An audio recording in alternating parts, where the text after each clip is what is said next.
What's up, everybody, and welcome to week 100. Yes, week 100 of Shark Sports Radio. Count it. Yes, it's a century mark. Hold that up loud and proud. It says 100 because who? Wilt Chamberlain. That's why. We made it, century mark. Thank you all for taking a dive in the tank with us tonight. You got Andrew George, a.k.a. Ticket, alongside of me. It's yours truly, Mark Loisel Jr., a.k.a. Shark.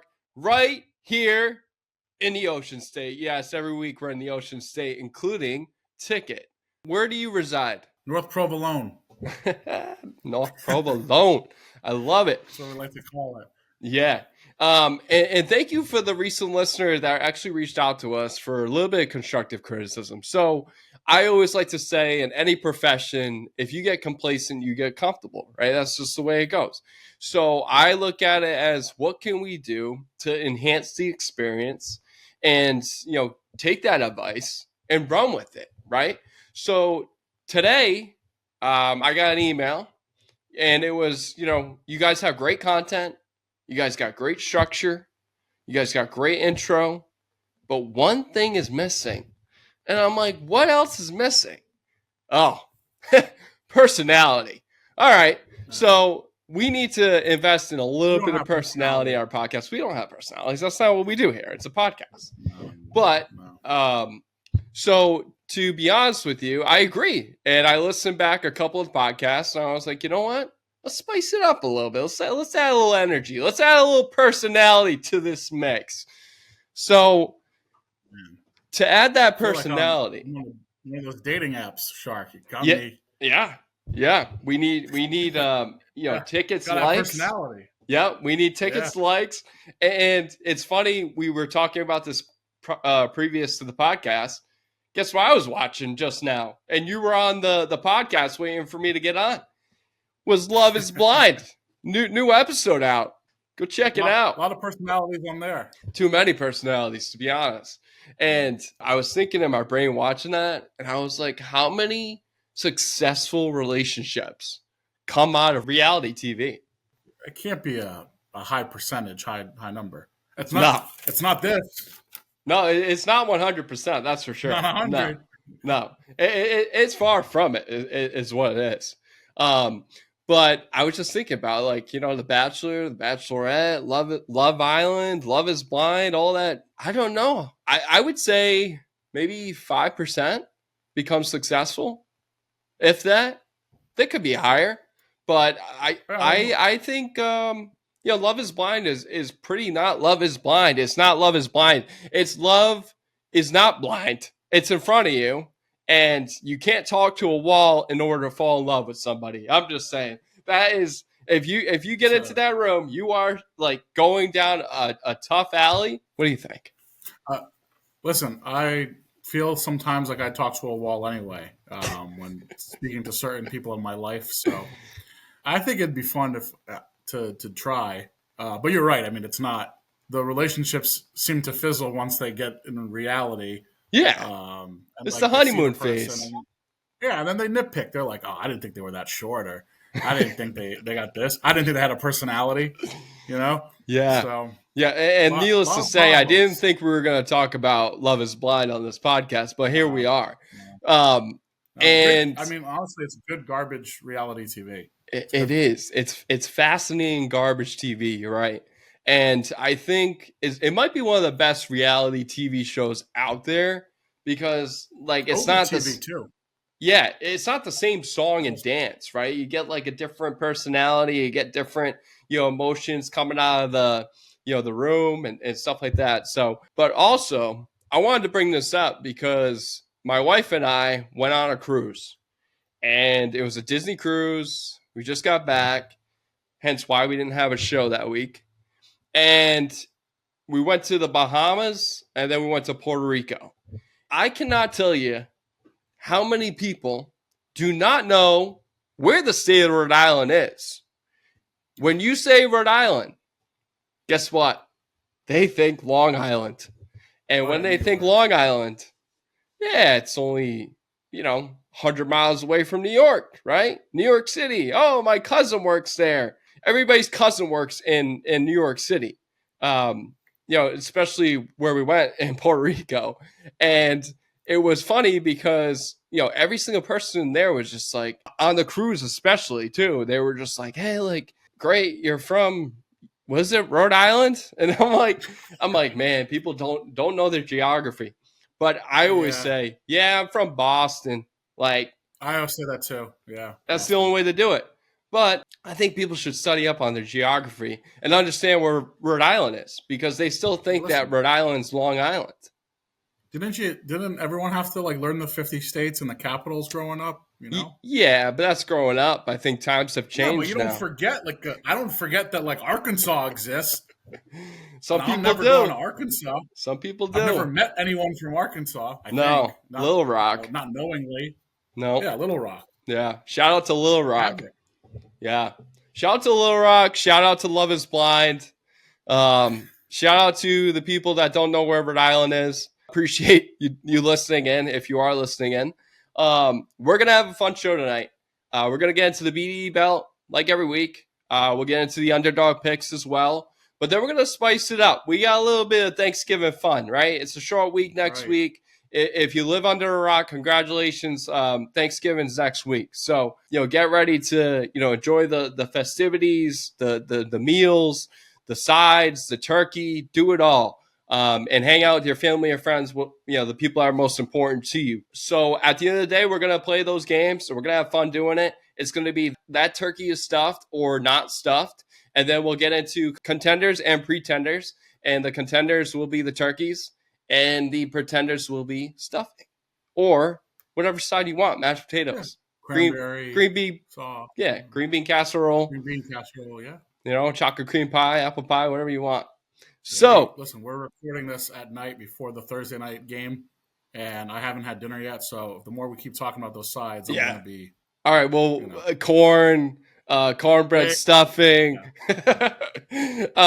No, but seriously, let's move on to the BDE belt. I'll give it to you to hand off for the winner of Week 10.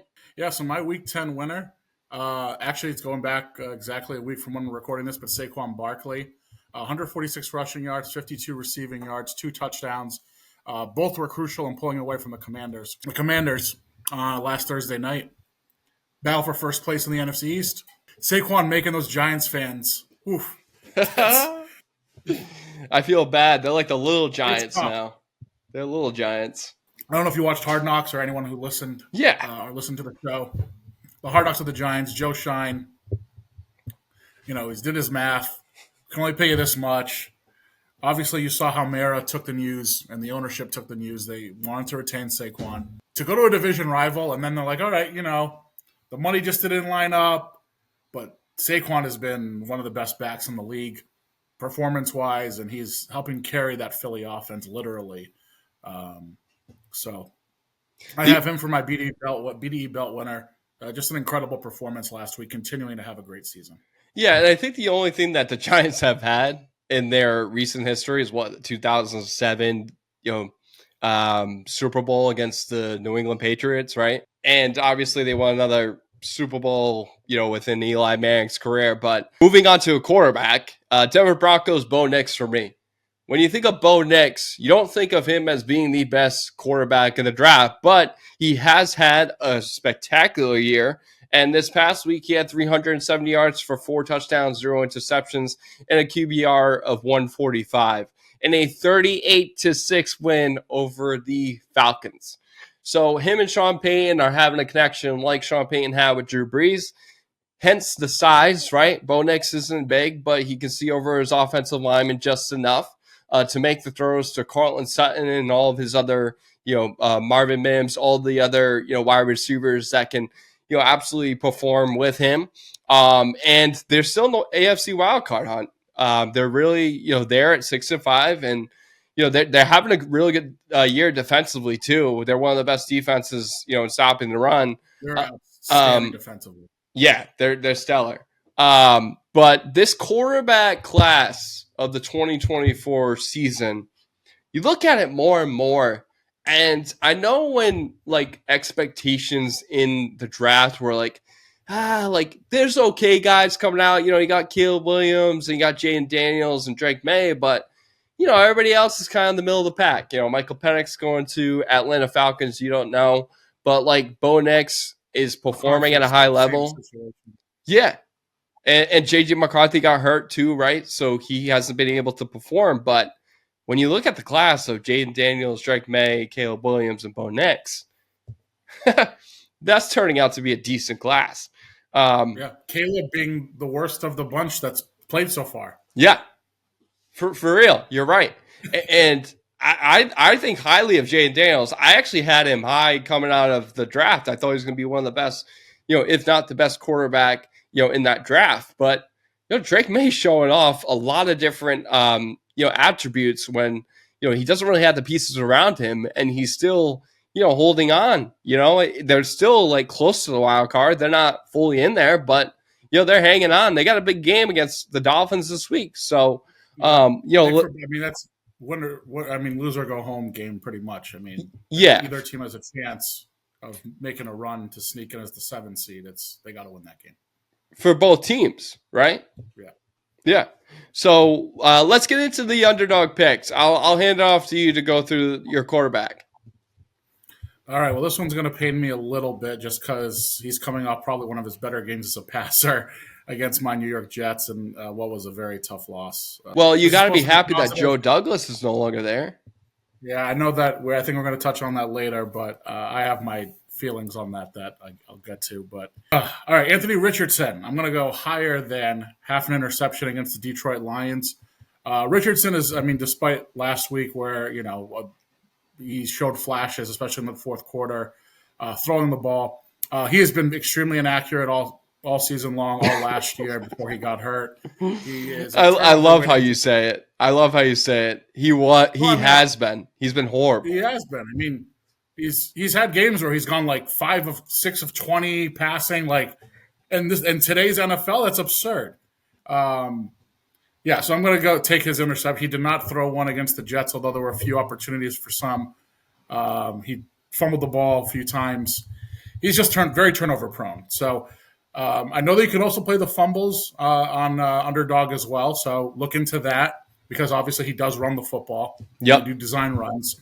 But yeah, I just think, he can't go 2 weeks in a row without throwing an interception. It's just not possible. The Detroit Lions obviously are an absolute wagon. They've dismantled team after team after team.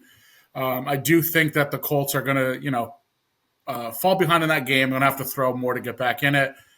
So Richardson should have a lot of attempts, which means more opportunities for those interceptions because he's extremely erratic as a passer at this point in his career. So that's what I'm going to be playing for my quarterback prop. Yeah, and if you look at the BDE belt too, you could put the entire Detroit Lions, give them that belt because what they put 52 points. Yep, Goff had 4 touchdowns and 400 yards passing. Yeah. So speaking of Goff, and please, people, listen to Ticket because he went 4 for 4 last week. I went 3 out of 4, but the fact that he went 4 for 4 is good advice. So listen and use the promo code Shark Sports to take full advantage. You get a special pick. So let's continue. Jared Goff for me. You talk about it. 4 touchdowns last week. I got him higher on the 1.5